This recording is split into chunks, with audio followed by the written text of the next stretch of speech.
buenas tardes a todos, bienvenidos. Soy Natalia Sinay, directora ejecutiva de la AIP, la Alianza Insurtech Panamericana. Es un verdadero gusto darles la bienvenida a este encuentro tan especial. Hoy celebramos un doble motivo. Por un lado, es el primer webinar realizado en conjunto por la Alianza Insurtech Panamericana y la Alianza FinTech Iberoamérica, y además marca el inicio de un ciclo de webinars de FinTech Iberoamérica. Así que estamos muy contentos de inaugurar este espacio con ustedes y que nos estén acompañando el día de hoy. El tema que nos convoca hoy es de gran relevancia para nuestra región. Open Finance y Open Insurance, avances y desafíos en Iberoamérica. A lo largo de la sesión los invitamos a dejar sus preguntas en el chat que pueden encontrar abajo a la izquierda y las iremos respondiendo durante la sesión y también al final. La moderación de este encuentro está a cargo de Ana María Pereira. Ella es subeditora de Finanzas y Tecnología en El Mercurio. Así que Ana María, bienvenida. Te doy Hola, la mucho palabra. gusto. Gracias, Natalia. Un gusto saludarlos a todos y bueno, primero que todo, agradecer a quienes nos acompañan en esta oportunidad y la invitación a poder moderar este panel, lo cual espero hacer de la mejor manera posible. Como tú decías, soy periodista especializada en economía y finanzas y subeditora del cuerpo de Finanzas y Tecnología del Mercurio, con el cual desde hace 2 años estamos tratando de empujar el ecosistema fintech y todos los temas de inclusión y educación financiera que tanta buena repercusión tienen en la región.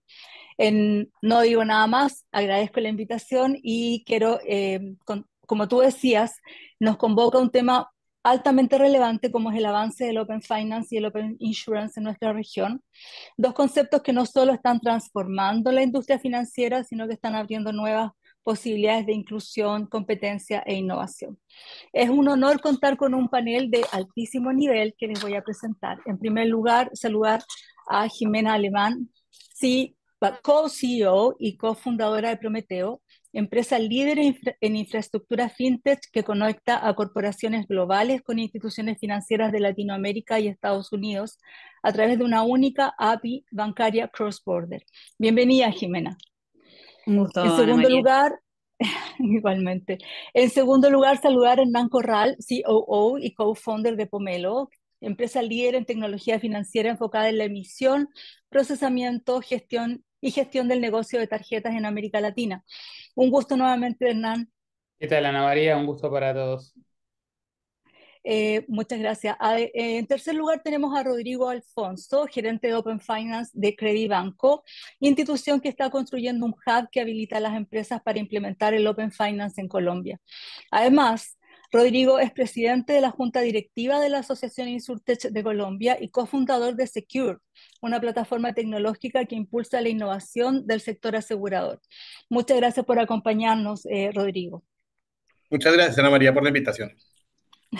Y finalmente, pero no menos importante, quiero saludar a mi coterráneo Ignacio Pera, socio de Dentons, Chile, abogado, experto en regulación financiera, fintech y finanzas abiertas, que ha asesorado y participado activamente en el diseño e implementación de la ley fintech y el sistema de finanzas abiertas en Chile. Soy testigo de que ha participado en las mesas de trabajo, en las comisiones, en el trabajo conjunto que se ha estado realizando con la autoridad financiera chilena para dar desarrollo a todo lo que es Open Finance. Bienvenidos a todos y vamos a cómo será el proceso. La dinámica es muy conversada, tendremos 2 rondas de preguntas seguidas por una sesión de Q&A del público, para lo cual les pedimos por favor que nos vayan entregando sus preguntas a través del chat, las cuales les solicitamos sean lo más concretas posible y dirigidas a uno de los panelistas en especial para que las podamos contestar. Si son muy amplias no nos va a dar el tiempo.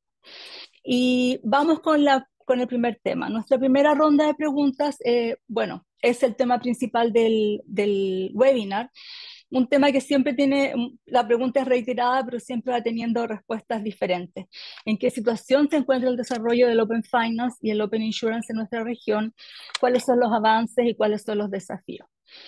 Vamos a partir con las mujeres. Jimena, ¿cuál ha sido el mayor desafío que ustedes han enfrentado al construir infraestructura regional de Open Finance en mercados tan distintos? ¿Cuáles son los principales retos que enfrentan en términos técnicos, regulatorios, culturales incluso, para expandir esta presencia a nivel de infraestructura de APIs a nivel regional? ¿Qué nos puedes contar? Bueno, primero que nada, un gusto estar acá, encantada de estar participando en este conversatorio. Creo que con esa pregunta podemos abarcar los próximos 50 minutos perfectamente. O sea, ya está. Es Bueno, tipo, esperamos primera que y las preguntas única. sean, tratemos de irnos en 3 a 4 minutos y tu experiencia, la experiencia más Tranquila, completa de Prometeo. tranquila, creo ni yo resisto 50 minutos de esa pregunta. Pero pero no, pero sí creo que es una pregunta ni que hablar pertinente, y ni que hablar ambicioso, tan ambicioso como crear nueva infraestructura bancaria para la región, ¿no? O sea, yo siempre resalto que algo que capaz que es particular de América Latina, es que abordamos, la pregunta es siempre América Latina, como que si América Latina fuera una región, ¿no? O sea, y claramente es muy diferente el panorama en América Latina a cuando uno habla de Europa, ¿no? La Unión Europea o Estados Unidos, ¿no? O sea, tanto en Europa como en Estados Unidos tenés un marco regulatorio que es global para, bueno, en el caso de Estados Unidos para el país, en Europa para el Claro, continente, ¿no? Entonces es un único marco regulatorio. Cuando hablamos de América Latina estamos hablando de casi 30 países, cada uno con su propia infraestructura bancaria, con su propio marco regulatorio, con sus propios players de infraestructura local, con su propio estado del arte de tecnología, ¿no? O sea, y obviamente es súper distinto hablar de lo que está sucediendo en Brasil, por ejemplo, que yo siempre comento que es como Disneyland para las fintechs, porque, o sí, sea, la infraestructura es a nivel global súper avanzada, ¿no? O sea, y realmente es un ejemplo mundial de infraestructura bancaria, muy distinto a lo que puede ser en mercados más pequeños, más atrasados a nivel de infraestructura, con menos competencia. No sé, por ejemplo, el caso de Uruguay. Yo soy uruguaya, vivo en Uruguay y es claramente muy claro. distinto el ecosistema en Uruguay, ¿no? Entonces creo que la primera complejidad es tratar de desagregar, ¿no? O sea, este constructo abstracto que es América Sí. Latina en 30 infraestructuras distintas, ¿no? O sea, 30 contextos súper distintos. Y después entender claramente cuáles son las necesidades desde una perspectiva macro, ¿no? O sea, qué es lo que necesitan los clientes que operan en varios países de la región y cuáles son esas necesidades sobre esta infraestructura, ¿no? Y entonces lo que hacemos en Prometeo es justamente crear esa infraestructura, ese middleware por sobre esas necesidades locales. Entonces, para nosotros siempre el value, o sea, la propuesta de valor, el value prop es el last mile financiero. ¿No? O sea, ¿cómo nos convertimos en ese last mile para nuestros clientes, adecuándonos a la infraestructura local? Y bueno, nada, sí, obviamente eso se trata de entender cuál es esa infraestructura local en cada país, entender cuál es ese marco regulatorio y después abstraernos de esa localidad para ir a lo que nosotros ofrecemos globalmente, ¿no? O sea, a nuestra API. Y bueno, siempre es, digamos, muy entretenido este juego, ¿no? Entre lo local y lo global, lo local y lo global. Algo que creo que o sea, a mí siempre me gusta resaltar porque creo que es o sea, un ejemplo de lo que hemos hecho en Prometeo a nivel LATAM, es, por ejemplo, el caso de validación de cuenta bancaria, ¿no? La validación de cuenta bancaria es algo que existe en algunas infraestructuras locales, por ejemplo, bueno, en Argentina Hernán conoce, ¿no? SB Cortabús es algo que se valida, lo validan todas las instituciones financieras, es interoperable, precioso. Eso no existe en todos los países, ni en todas las infraestructuras, no lo brindan todas las ACH, ni siquiera muchas veces los bancos validan sus propias cuentas bancarias, ¿no? Y nosotros entendimos que esto era una necesidad de transformación de la infraestructura local, ¿no? Más allá de Open Banking, Open Insurance, es, bueno, ¿cómo hacemos que la infraestructura bancaria de Latinoamérica esté a nivel siglo XXI?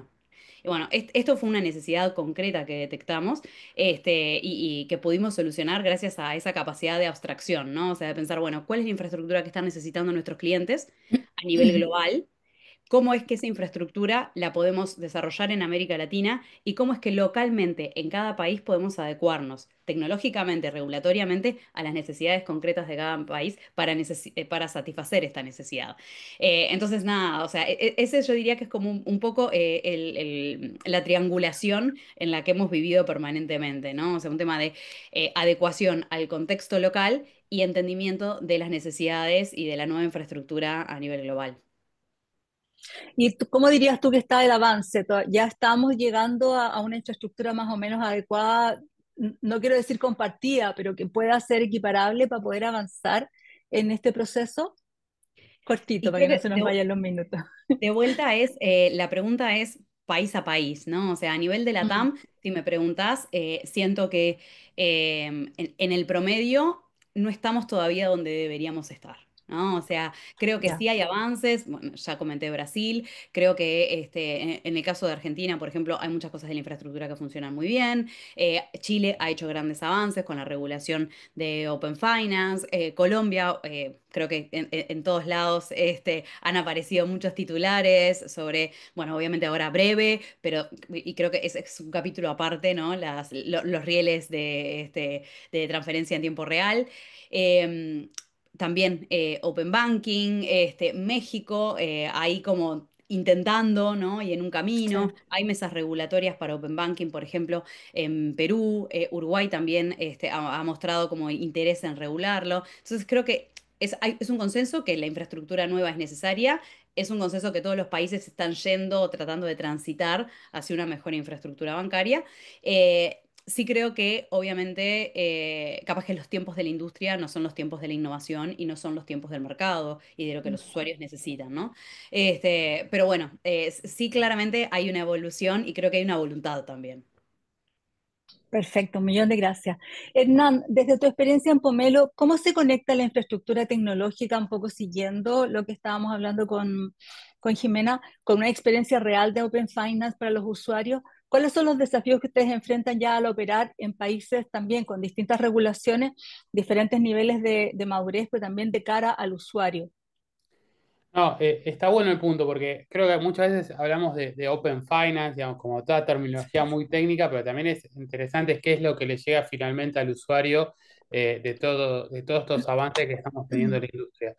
Lo que nosotros estamos viendo en forma muy clara en algunos países y obviamente correlacionado con lo que decía Jimena sobre qué países están más adelantados y cuáles menos, es que Sí. a medida de que las personas se van haciendo dueñas de sus propios datos financieros y estos datos pueden ser compartidos y más gente accede a eso, se van generando más oportunidades de darle eh, exactamente el servicio financiero que esa persona está buscando. Eso lo estamos viendo inicialmente con crédito. Nosotros estamos viendo, por ejemplo, que los volúmenes de tarjetas de crédito, cómo viene creciendo, ¿no? Donde un producto que típicamente lo sabían hacer bien los bancos y se lo daban quizá al tope de la pirámide de aquellos clientes de los cuales cobraban su salario.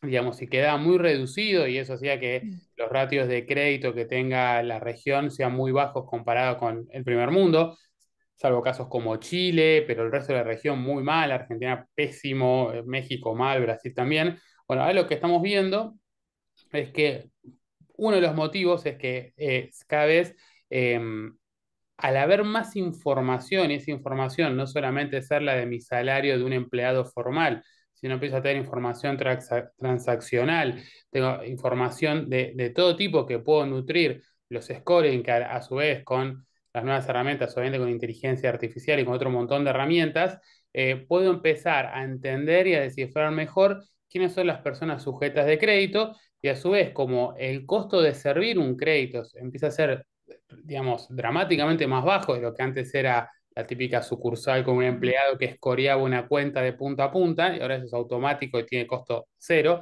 Entonces, lo que estamos empezando a ver en la realidad es que se empieza a agrandar la cantidad de gente sujeta de crédito y cada vez personas acceden a su primer tarjeta de crédito, por ejemplo, con montos más chicos, en algunos casos hasta colateralizado con algún otro instrumento de inversión, pero se empieza a ampliar un universo que hasta hace 10 años y por los últimos 50 años para atrás siempre fue destinado a un porcentaje muy, muy chico de la población y eso nos parece espectacular porque empieza a pasar no solo en el mundo de las personas físicas, sino también en otro universo gigante, muy poco atendido, como el caso de las pymes, ¿no?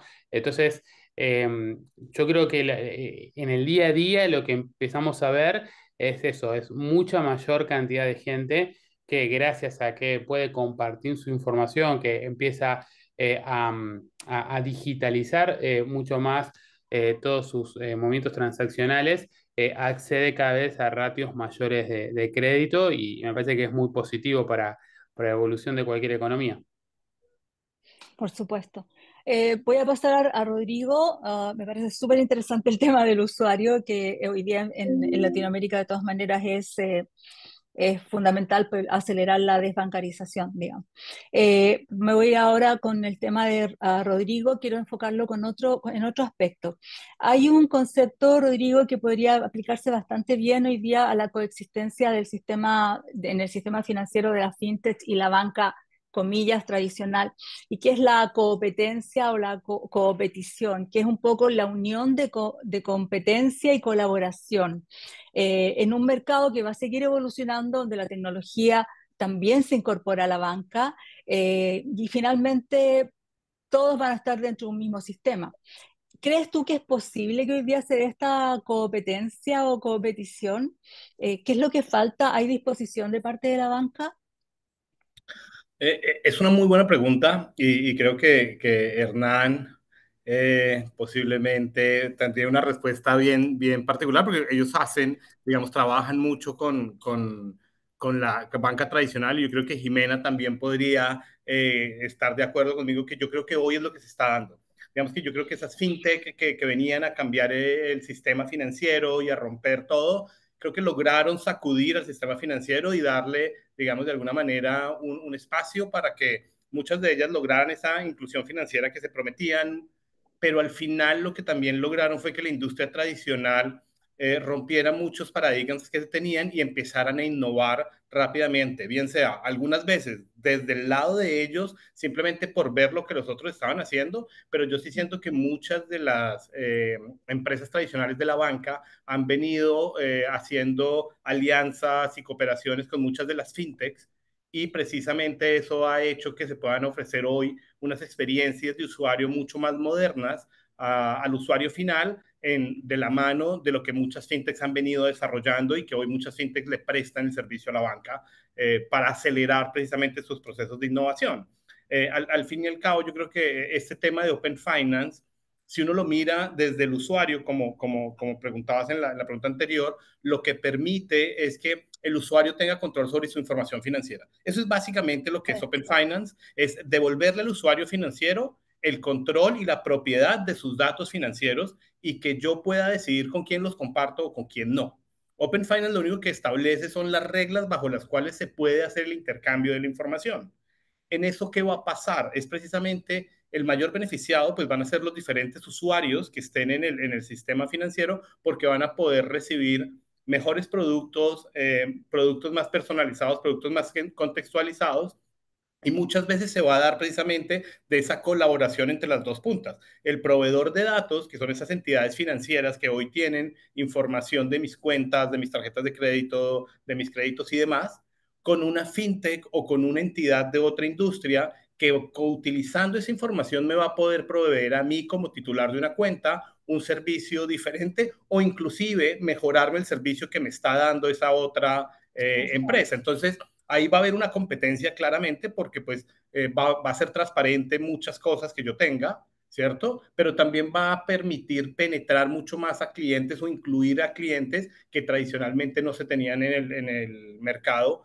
Va a haber una competencia pues más, digamos, acelerada, pero también va a haber, yo creo que eventualmente una baja del costo de adquisición porque vamos a utilizar, digamos, unas herramientas diferentes para poder brindarle a clientes un mejor crédito, una tarifa más alta. Entonces, yo sí creo que Open Finance empieza a cementar algún terreno para que estas colaboraciones se aceleren entre fintechs y compañías, digamos, tradicionales del sector asegurado, del sector financiero, donde realmente va a haber un impacto al final, es al usuario final que va a recibir beneficios.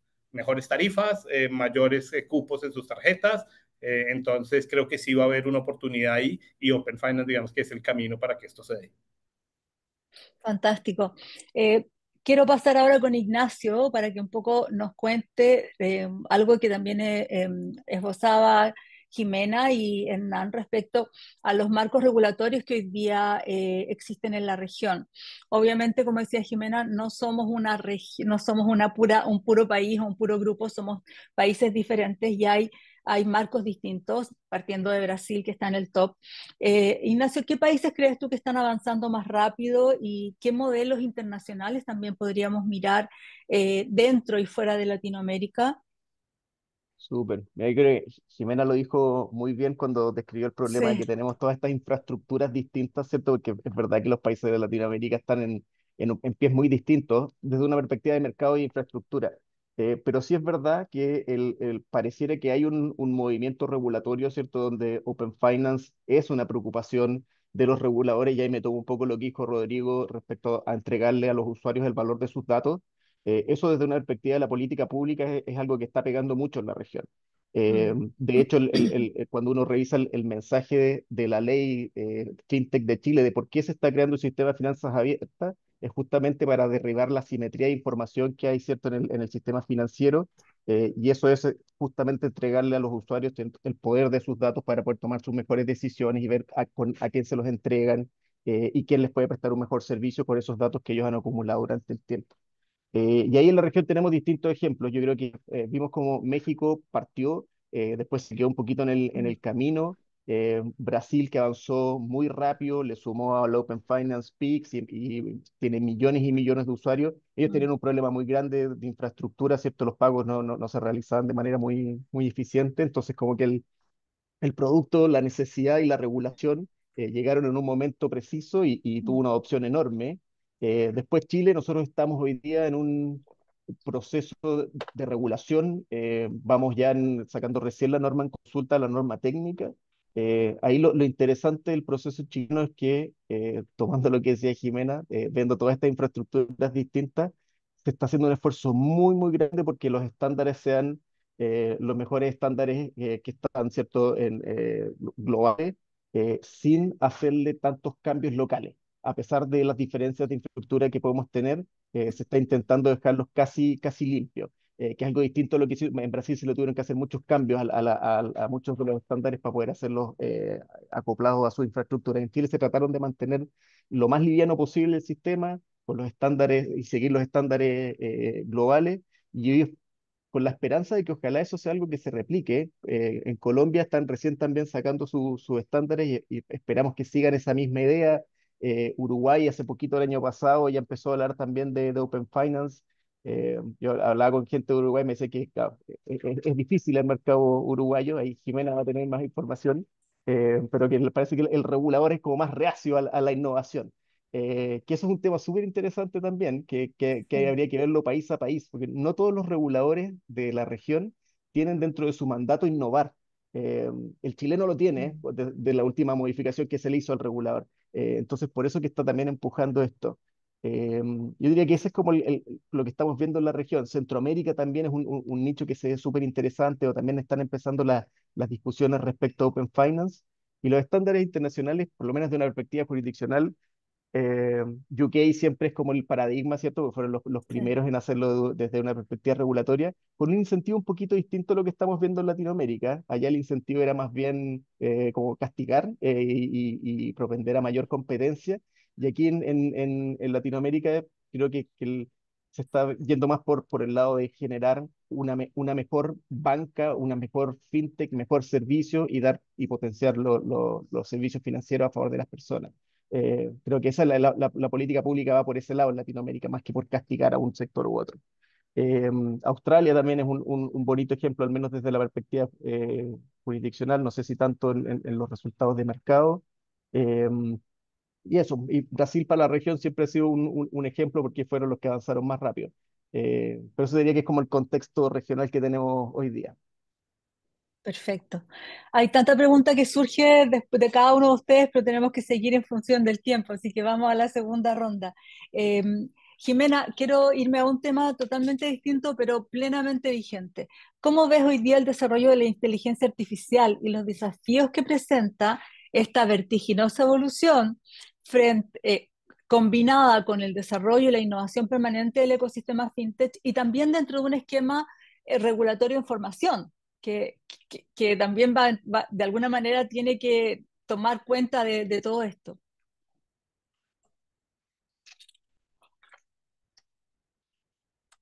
Estás muteada, Perdón. estás muteada. Creo que, Ahí. ahí. Creo que en realidad es súper interesante mirar a veces el desarrollo fintech con un poco de perspectiva temporal, ¿no?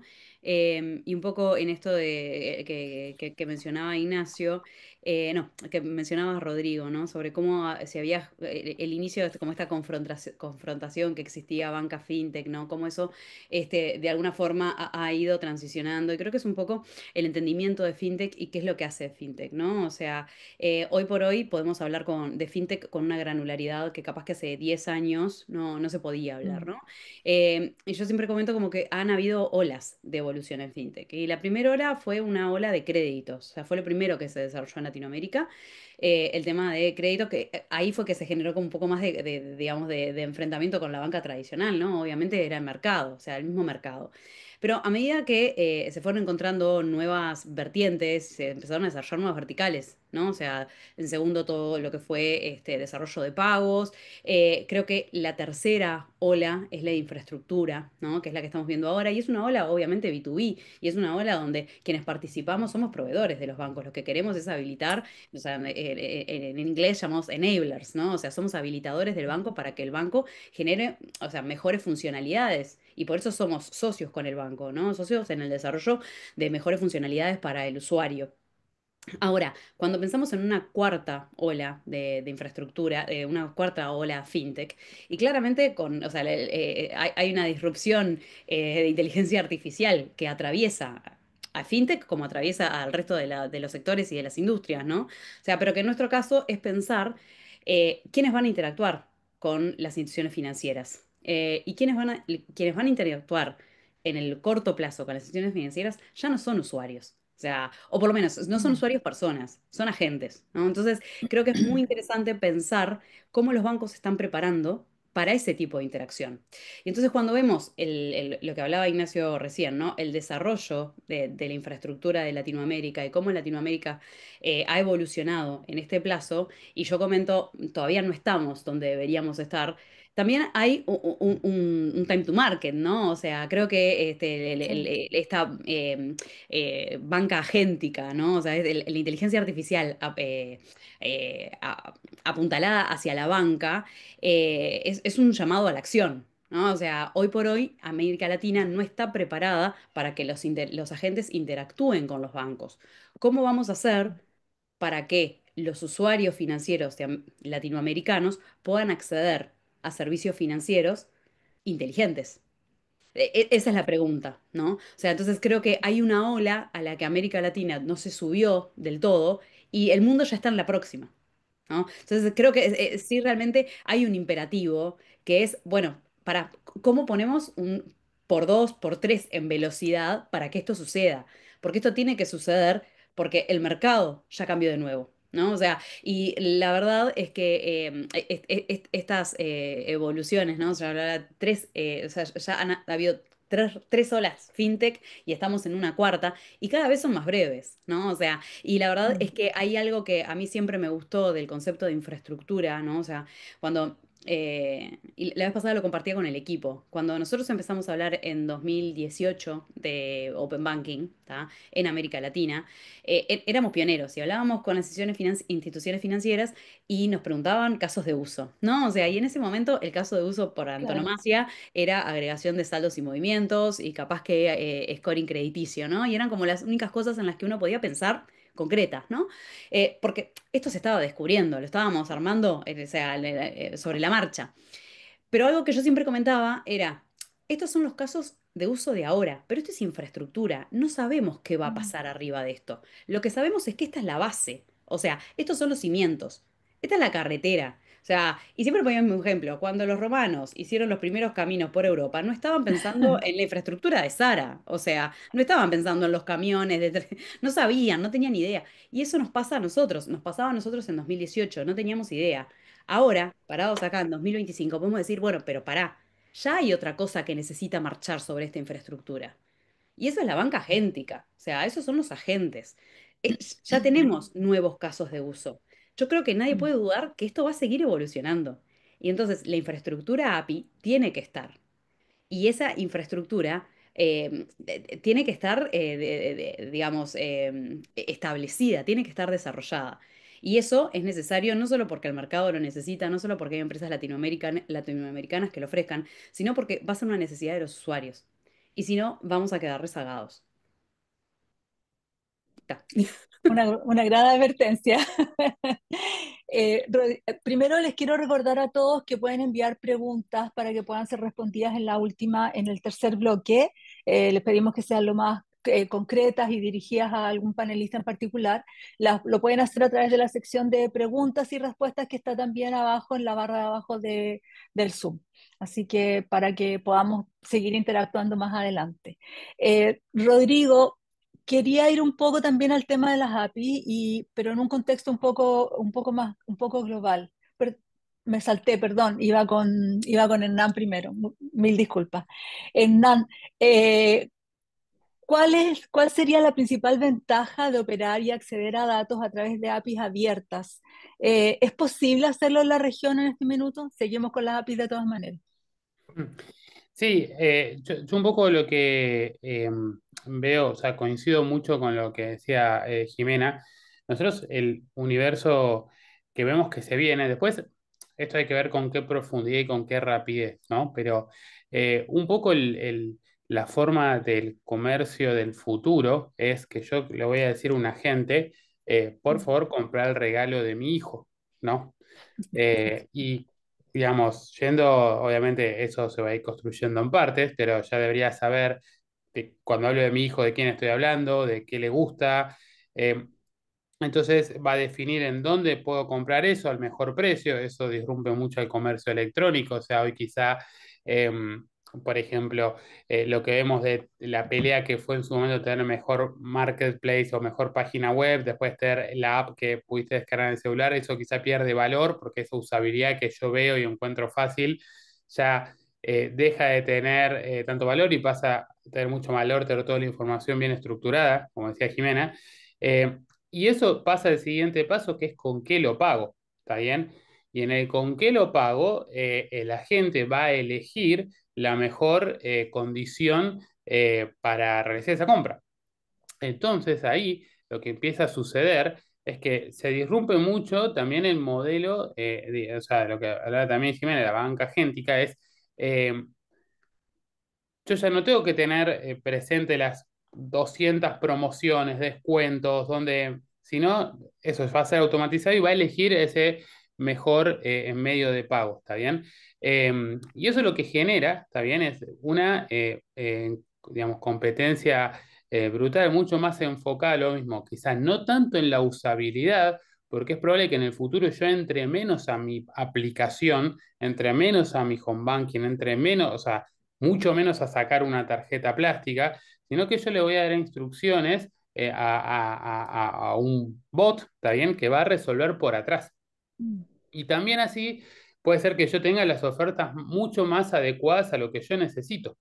Entonces, en esa búsqueda de ofertas, quizá también yo sepa cuál es el mejor medio, digamos, cuál es el banco que se adecua más a mis necesidades. Empieza a ver, creo que con la inteligencia artificial y en el mundo de las finanzas, algo que se viene pronunciando mucho del último tiempo, es el crear un banco ideal para cada usuario. O sea, vamos a esa micro segmentación. Entonces, yo pienso que esto se disrumpe mucho porque aquellos que sacaron gran ventaja por tener muy buenas usabilidades, muy buenas aplicaciones, en un futuro eso pierde valor.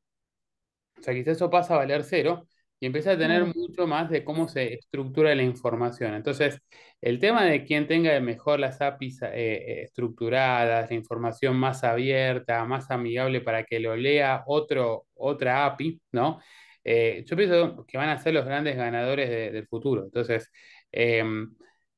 y cuando ves a los bancos de la región, y creo que del mundo en general, no solo de la región, yo veo los sistemas hoy de transferencias o de pagos que tiene Brasil o Argentina son 10 veces mejor que el americano, que es debe ser de los peores del mundo, por ejemplo, ¿no? Donde tenés que hacer una transferencia e indicar a la sucursal que la mandás. O sea, hay unos datos que te piden que son ridículos. Entonces, yo creo que se viene una disrupción muy grande donde cómo tengas tu estructura y tu infraestructura por detrás te va a hacer un enorme diferencial para cómo te adaptas a eso que viene. Eh, y creo que ahí que se va a dar la pelea de los próximos años. Fantástico. Rodrigo, ahora sí. ¿Cómo está preparada? Ustedes están preparando un hub de finanzas abiertas, o sea, están un poco en esta vanguardia, pero en general, ¿cómo crees que está preparada la banca para enfrentar esta realidad que precisamente nos describe Hernán? En muchos mercados y hay muchos actores de los distintos mercados dicen que la banca se está quedando atrás, que la banca ha opuesto resistencia a estos cambios. Pero yo también veo otros que se están ayornando bastante. ¿Cuál es tu opinión al respecto? Eh, es interesante porque creo yo que depende mucho de la posición de los bancos, ¿no? Digamos que en general el sector bancario en América Latina está muy concentrado. Por lo menos la realidad de Sí, Colombia, creo que es la realidad de la mayoría de nuestros países, donde sí, sí, uno o dos bancos tienen el 80% del mercado y el resto están ahí con otros subproductos y otras cosas, pero hay dos grandes, generalmente líderes dentro de la industria. Y esos líderes, digamos que van haciendo la innovación a medida que ellos van viendo que hace sentido y a medida que ellos van viendo que mejor les convenga y que mejor les fortalezca su posición.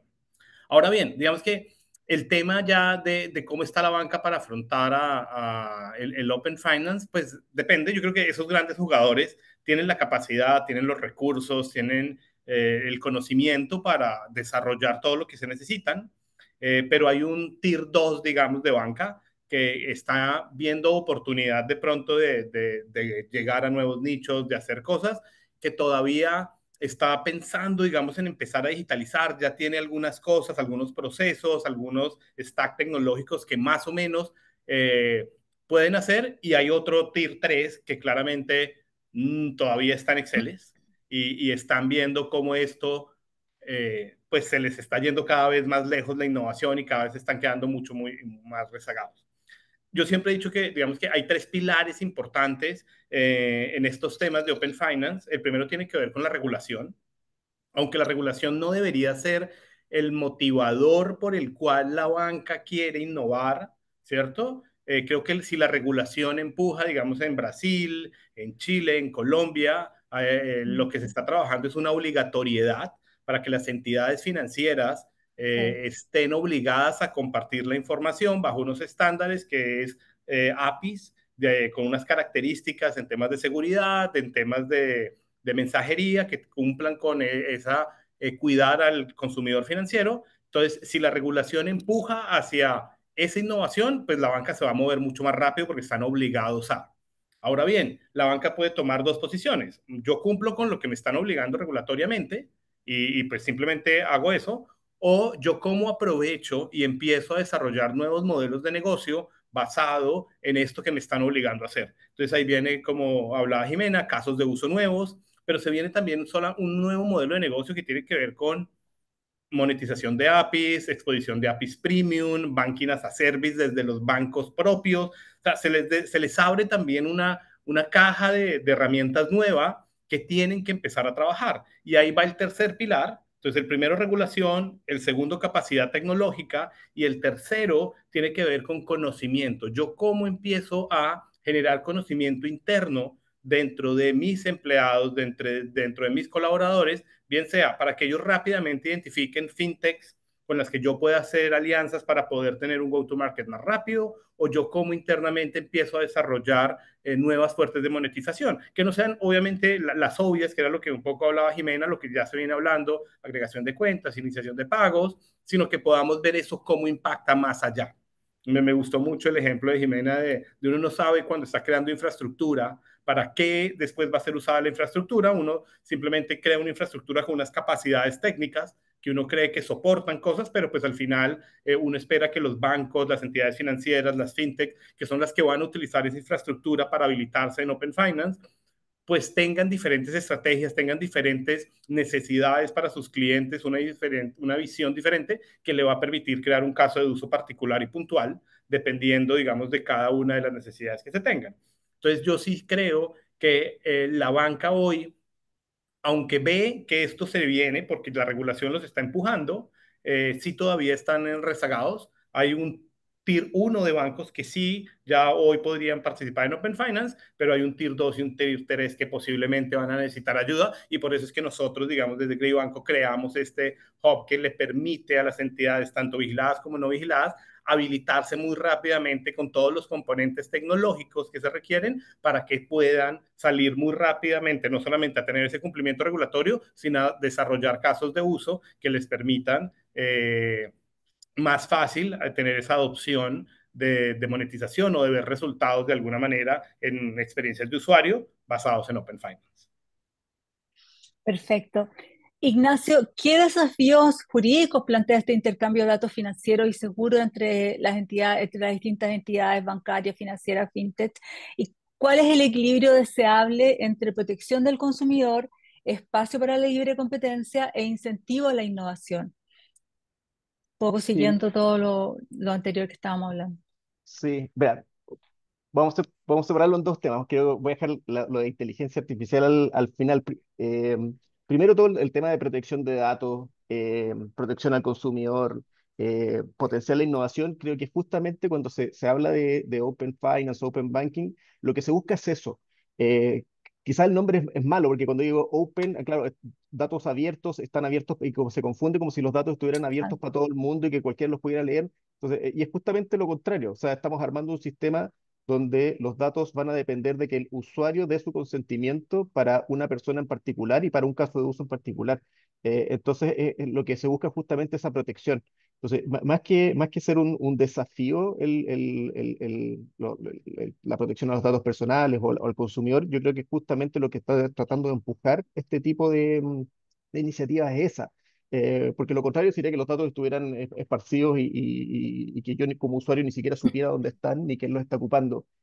Cuando uno ve después cómo funcionan técnicamente los sistemas de finanzas abiertas, normalmente hay paneles de consentimiento y donde yo puedo revisar a quién le entregué consentimiento, para qué lo entregué, los puedo dar de baja fácilmente. Entonces, ese desafío es justamente lo que se busca potenciar con este tipo de regulaciones.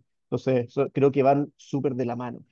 Ahí hay algo súper importante de educación al consumidor también, ¿no? Porque si no puede quedar en letra muerta.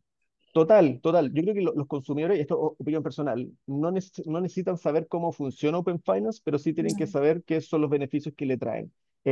Porque explicar a todo el mundo cómo funciona una API y cuáles son los resguardos y no tiene OpenID sentido. Connect y todo, no, no va a servir de mucho.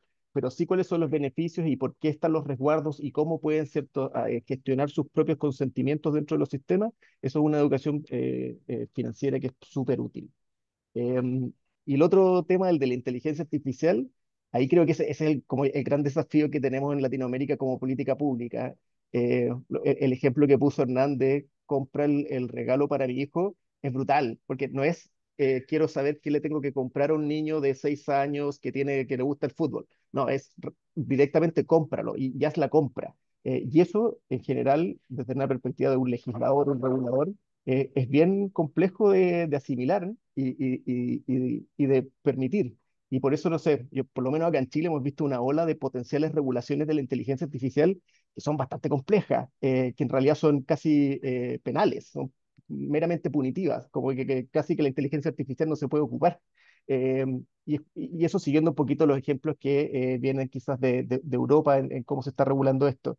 Yo creo que para Latinoamérica eso es un mal ejemplo a seguir. Aquí deberíamos ver de qué manera podemos potenciar un uso responsable, pero incentivar el uso de la inteligencia artificial. La cantidad de procesos que hoy día en la industria financiera están potenciados con inteligencia artificial son brutales y cada vez más. Y eso es algo que nosotros deberíamos tratar de potenciar.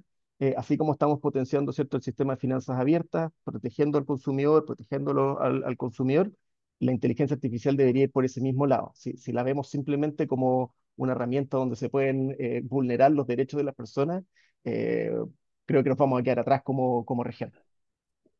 Creo que estamos todos de acuerdo. Siguiendo con nuestro programa, nosotros ahora deberíamos contestar las preguntas del público. Tengo dos preguntas específicas. Una que se refiere a la industria aseguradora. ¿Qué sucederá con la industria aseguradora a través de las InsurTech? ¿Cómo ven, dice la cuarta ola que mencionaba Jimena? No sé si Rodrigo puede contestar esa pregunta o más Yo puedo referido a contestar lo que la es parte, sí, de las insurtechs y cómo están hoy impactando, digamos, a la industria aseguradora. Y yo, digamos que con todo el tema de Open Finance, que tiene su pedacito que se llama Open Insurance, que al fin y al cabo es, por lo menos en Colombia, la regulación obliga a que todas las entidades vigiladas por la Superintendencia Financiera tengan que compartir su información. Y como lo decía muy bien Ignacio, no es que vaya a haber una base de datos gigantesca con toda la información financiera y que todo el mundo pueda ir a consultarla ya, sino que se tiene que compartir bajo el consentimiento informado del titular de la información financiera, quien es el dueño de su información financiera, ¿no? Es importante eso, que el reto y la carrera del Open Finance y del Open Insurance es cómo consigo consentimientos informados para poder tener información y ahí sí poderlo utilizar, pero no es que la información vaya a estar disponible. ¿Qué va a pasar con las compañías de seguros? Hay un tema interesante porque hoy, digamos que lo que se viene regulando en general son la información bancaria. Es la primera que se va a compartir y los primeros que están obligados a tener las infraestructuras necesarias para compartir información. Hay una segunda ola que es donde sí van a incluir al sector asegurador y ahí hay que definir qué información es la que se va a compartir. Digamos que las pólizas de seguros tienen unos componentes diferentes a los productos financieros tradicionales. Entonces, los productos financieros tradicionales tienen unas características que son más fáciles a veces de saber qué información se puede compartir. Las pólizas de seguros tienen unos componentes más complejos, donde va a tocar hacer unas mesas de trabajo con la industria aseguradora, con diferentes entidades que se puedan de alguna manera poner de acuerdo en cuál es la información adecuada para compartir. Ahora bien, ¿cuál es el papel que juegan las insurtechs? Pues yo creo que hay dos. El primero, yo creo que va a haber una posibilidad donde algunas insurtechs se dediquen a ayudar a las compañías de seguros a crear esa infraestructura para compartir la información, digamos que es el primer reto. ¿Cómo van a las compañías de seguros a compartir su información para que terceros las puedan consultar? Dos, va a haber muchas insurtech que basada en esa información que ya están compartiendo las compañías, puedan generar casos de uso para clientes. Entonces, uno es infraestructura o habilitadores tecnológicos. Creo que va a haber unos insurtech que van a empezar a trabajar mucho con compañías de seguros para habilitarlos tecnológicamente. Y dos, va a haber las insurtechs que empiecen a nacer basadas en que ahora hay una información que antes no estaba disponible de seguros, que van a poder generar propuestas de valor basada en esa información y de ahí pues poder crear nuevas oportunidades de negocio. Entonces yo creo que las insurtech se van a mover en esos dos segmentos basado en las oportunidades que puede generar el Open Insurance. Perfecto. Tenemos otra pregunta, Jimena, que me gustaría pedirte la contestaras muy cortito, porque viene después una que es más o menos compleja. Aquí preguntan qué es banca agéntica. Yo entiendo que te refieres a los agentes de inteligencia artificial, pero si lo pudiéramos explicar en términos concretos. Sí, claro, es como la banca se prepara para ser interactuada por los agentes de inteligencia artificial, ¿no? O sea, banca agéntica sería como las capacidades que le permiten a la banca convertirse en una banca inteligente para que agentes puedan, construidos propiamente por el propio banco o construidos por terceros, puedan interactuar con las funcionalidades del banco, ¿no? O sea, en esto que, por ejemplo, en el ejemplo de Hernán, es, bueno, si el agente quiere comprar un regalo, que efectivamente pueda hacer un pago utilizando el banco, ¿no? O sea, utilizando la cuenta bancaria del usuario. Si quiero comprar un regalo para mi hijo, nada, voy a tener que pagar con mi cuenta bancaria, ¿no? O sea, puede ser también con mi tarjeta de crédito, pero como hablamos del banco, o sea, es, bueno, sí, si quiero, Claro, ¿no? O sea, no va a tener mi tarjeta de débito. Bueno, ¿cómo va a ser esa interacción?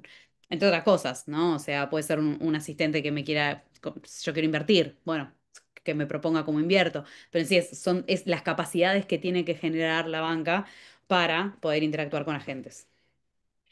Perfecto. Tengo una otra pregunta que no sé, veamos quién la quiere responder, es un poco larga.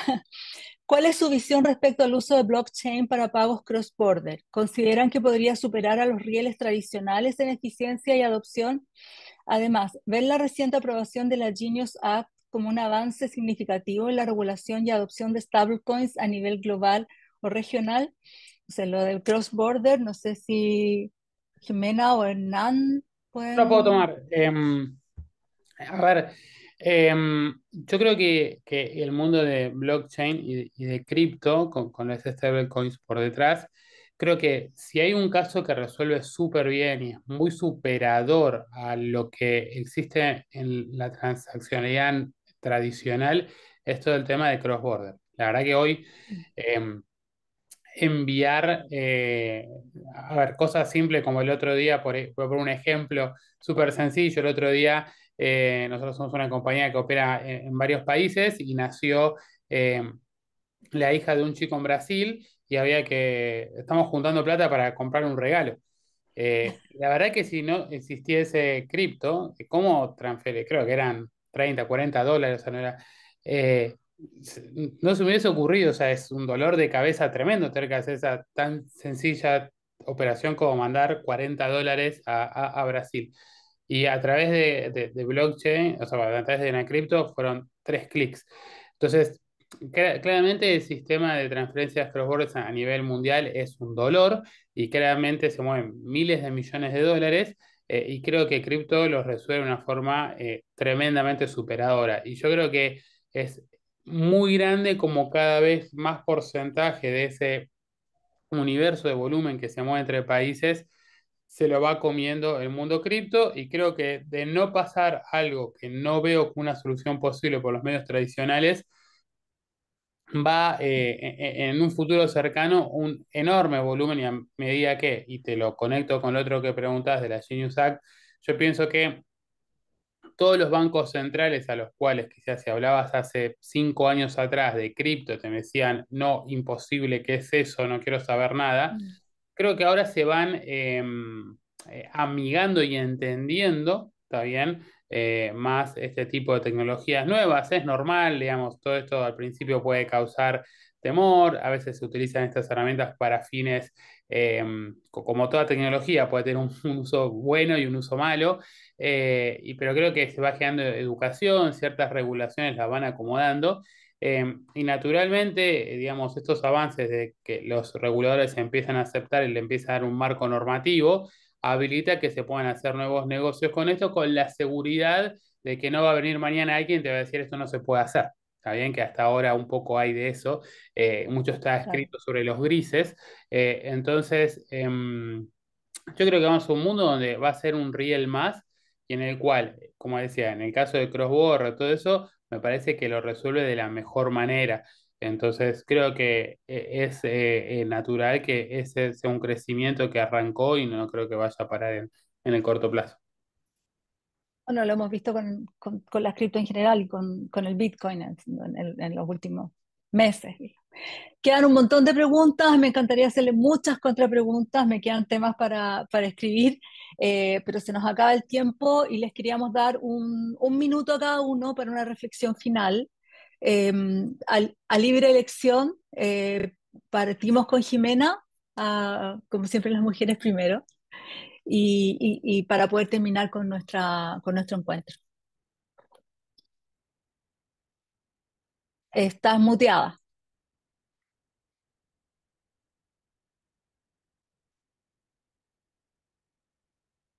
Estás muteada, Jimena.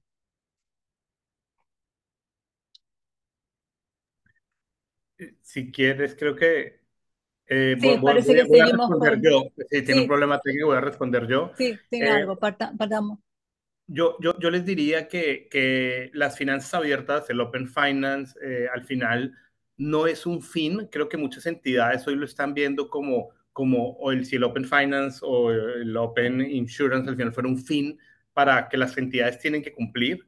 Y yo lo vieran me gustaría que lo vieran es como un medio. Open Finance es un medio que te permite desarrollar un caso de uso que te permite alcanzar un objetivo corporativo o un objetivo de la entidad con una herramienta nueva que es las finanzas abiertas, que te va a permitir tener una data nueva, que te va a permitir interactuar, hacer alianzas nuevas, crear unas capacidades de tecnología nuevas. Entonces, si un mensaje es el Open Finance no es un fin, sino es un medio para conseguir una cosa diferente para que las entidades puedan conseguir al final una mejor experiencia para sus clientes, una mayor inclusión financiera en América Latina. Creo que ese sería mi comentario final.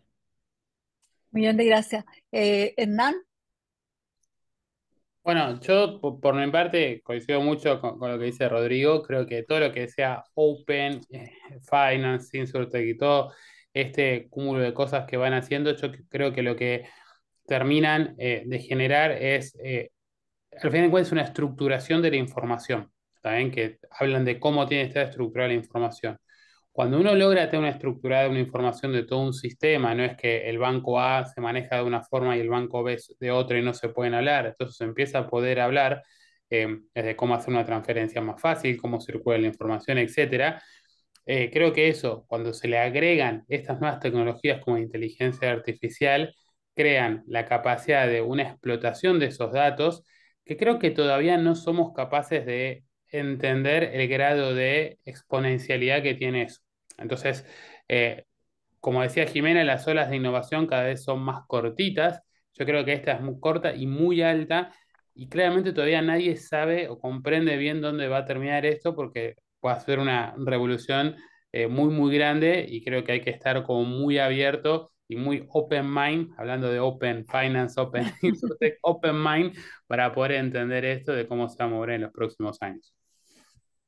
fantástico. No sé si Jimena solucionó el problema o vamos. Sí, ¿Sí? disculpen, tuve un No, inconveniente no hay problema. técnico. Yo creo que sumando un poco lo que comentaban Rodrigo y Hernán, en esto de bueno, Open Finance, Open Insurance como un medio y en esta percepción histórica, digamos, ¿no? O sea, de la evolución de las infraestructuras bancarias de la región, creo que es como súper importante también la mirada de futuro. ¿No? O sea, es como de no ser cortoplacista en el entendimiento de los resultados, ¿no? O sea, es cierto que estas revoluciones son cortas, pero es cierto que también el impacto nunca va para atrás, ¿no? O sea, lo que está sucediendo ahora, esta renovación, estas revoluciones suceden ahora, pero no se van a ir, ¿no? O sea, va a ser siempre incremental el movimiento. ¿Ah? Y es incremental hacia un futuro que, del cual, o sea, uno no puede decir esto va a pasar en 6 meses, como decía Hernán, no estamos hablando de 6 meses, un año, 2 años, esto es algo que tenemos que hacer, o sea, tal cual, para el futuro, ¿no? O sea, es tipo, bueno, Ah, para la humanidad que se viene. Pero ah, creo que es muy importante tener eso en mente. La vez pasada lo hablábamos con Ignacio, cuando pensamos en los costos de esta infraestructura, ¿no? O sea, en cómo esta infraestructura va a estar creada, en la interoperabilidad de esta infraestructura y sobre todo cuando en algunos países todavía se debate si esta infraestructura es necesaria o no, si tenemos que tenerla o no. mm. Entonces, o sea, creo que en este punto, en 2025, ya no podemos tener la discusión sobre si es necesario o no. Es necesaria. El tema es cuándo la vamos a construir y entender que cuanto antes mejor, ¿no? Entonces, bueno, nada, creo que un poco mi cierre es tengamos esa visión de futuro y no seamos cortoplacistas, porque esta infraestructura vino para quedarse y es necesaria. Fantástico. Ignacio, Yo voy a aprovechar una de las preguntas que no alcanzamos a contestar que están en el público, que dice que hay que hacer para que las tecnologías de cada país se integren. Yo creo que la tecnología naturalmente va a buscar siempre ser lo más eficiente posible y no es necesario que se haga nada particular para que las tecnologías que se ocupen en distintas partes sean relativamente la misma. Donde hay que tener ojo, y creo que pusimos el punto con inteligencia artificial, es que cuando ya desde una perspectiva de política pública decimos, ok, esta tecnología parece que es muy buena, veamos cuáles son las partes donde puede haber algún tema de protección a otros intereses y ahí esos detalles que pueden hacer que se modifiquen las tecnologías, que se modifiquen los estándares como para poder tratar de encapsularlo. O sea, regular la tecnología siempre es malo. Lo que sí hay que regular, ¿cierto? Son los efectos que podría tener ciertos usos, pero en sí regular la tecnología yo creo que es un error, porque las tecnologías siempre van a tender a ser lo más Mm. eficiente posible. Eh, esa sería mi reflexión desde la perspectiva de abogado para este panel. Un millón de gracias, Ignacio, y a todos los participantes. Por mi parte, un tremendo desafío para los comunicadores. Eh, Me sumo a los agradecimientos de toda la organización y también agradezco a quienes me invitaron a participar en este interesante webinar. Le doy la palabra a Natalia para el cierre final. Estás muteada. Perdón. Muchísimas gracias a los cinco, creo que hablo en nombre de todos los que los estuvimos escuchando, súper, súper interesante.